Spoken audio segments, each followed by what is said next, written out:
Hello and welcome back to Vox Terra. Our news media often covers these prolonged droughts, these mega droughts, but tends to leave out the climate change mechanisms, the fossil fuel initiated climate change mechanisms driving these droughts.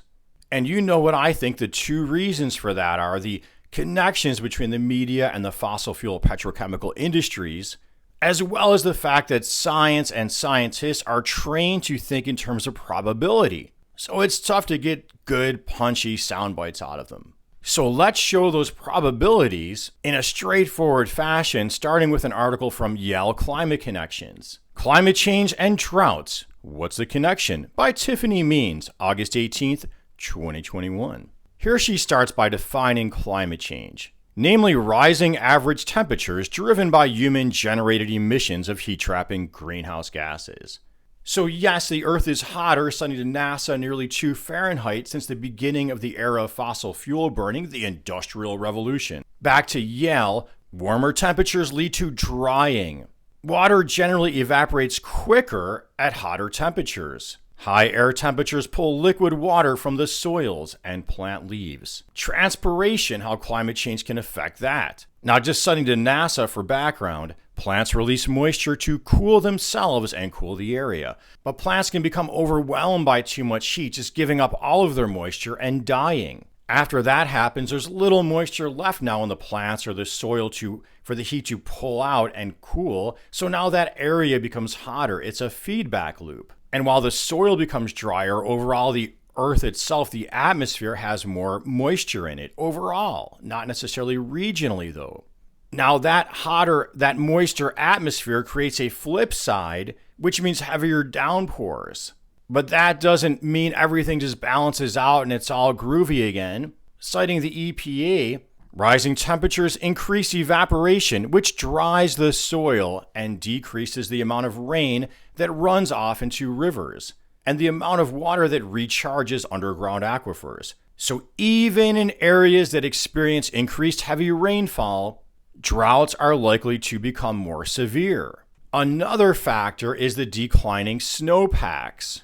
The snowpacks, like the smooth, steady rain of the old days, would gradually melt and replenish the rivers and the soils and the underground aquifers, but that's changing. Rising temperatures increase the percentage of winter precipitation that falls as rain instead of snow.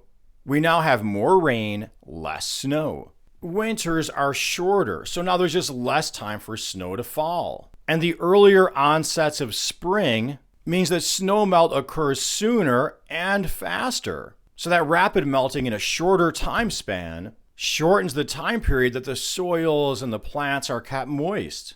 Shifting weather patterns. Here she cites the Yale Climate article. As the climate warms globally, storms are shifting toward the poles. Now, this shifting of weather patterns I understand to be related to the heating of the Arctic. The fact the Arctic is heating up now apparently 4 times faster than the rest of the planet. A topic I talked about on my show on feedback loops.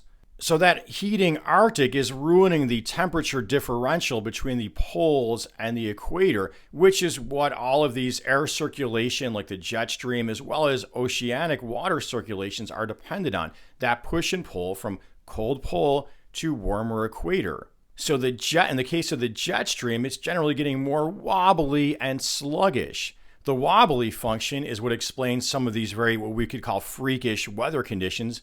That cold Arctic just spilling far south or hot air pushing farther north than it used to. And this sluggishness explains why weather patterns often just linger in place longer. Dry, dry, dry, or even just downpour, downpour, downpour. And the author cites the IPCC as well as NASA to show that actually this is what is happening. Quote, extreme agricultural and ecological drought events that used to occur once every 10 years are now 1.7 times more likely than they were from 1850 to 1900. And she cites NASA warning, droughts will likely become more intense into the 2050s and beyond. The likelihood of mega droughts lasting 10 years or more, is also projected to increase from its current 12% to more than 60%. So the moral here is the environment should be a political priority much higher up than it is now. You should question your politicians, local, national. What are their plans? What are their environmental plans to reduce greenhouse gas emissions, to restore nature? And in general, we should support policies that lean into nature, work with nature, rather than trying to force it all of the time. There's a time and a place for high tech, but there's also a time and a place for low tech solutions. Work with the local environment by planting drought-resistant crops, drought-resistant landscapes, instead of having that same suburban lawn everywhere and then watering it. And a restoration of natural habitat, well, those plants will retain moisture in the soil and transpire and help cool the area, as well as sequester carbon. Well, I hope you found this video helpful, useful, interesting, and if so, please make sure you're subscribed to my channel. You click the notification bell. You're commenting, you're liking, sincere constructive criticism, welcome, as well as becoming a patron at Patreon so this show can go forward into the future. Thank you to my two current patrons, Bella Grissi and Environmental Coffee House. And until next time, and as always, peace be with you.